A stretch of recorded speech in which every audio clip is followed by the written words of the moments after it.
تبقى، أسرار تلتحف العمق نسألها فتثير الشوق، نبحث عن أكثرها صدقا، نسألها فتثير الشوق، نبحث عن أكثرها صدقا، وعسانا أن نحدث فرقا.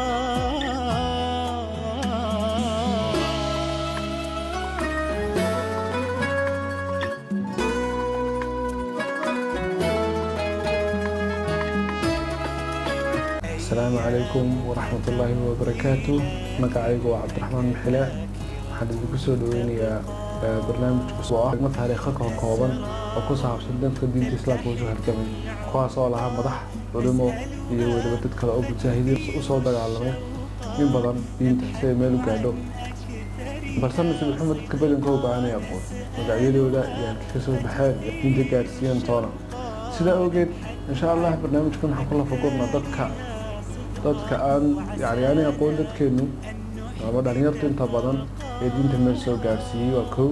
waa talabaad dadkaan dooranayna wax weeyaan waa dad ashkhaas kooban oo saameyn ballaaran leh. ma dooran doono mid aynu wada naqaano, mana dooran doono mid saameyntiisu ay yar tahay. taasoo saameyntiisu ballaaran tahay insha Allah ayaan xoogga saarayna. wixii aan gafnana waa xaggayga, wixii aan astinana waa xagga Ilaahay. sidaa awgeed insha Allah barnaamijka waxaynu ka dhigi doonaa mid toddobaadkii wax hal mar aan soo gelino insha Allah. research kala duwan aan insha Allah idinkula wadaagi doono.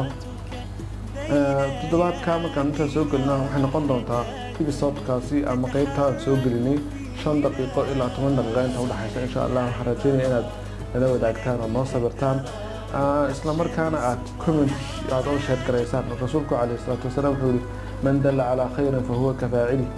qofka khayr tusiyaa ka sameeyay ila ajriya. marka aad ajarka nala wadaagtaan insha Allah. السلام عليكم ورحمة الله وبركاته. رمضان كريم، كل عام وأنتم بخير. فينا صفحاتك بين أيادينا، أحداث تتحرك فينا، سننا عبرا دولا أثرا، نقشا صورا، نحتاجك يا تاريخ لنا نبراسا والميزان هنا.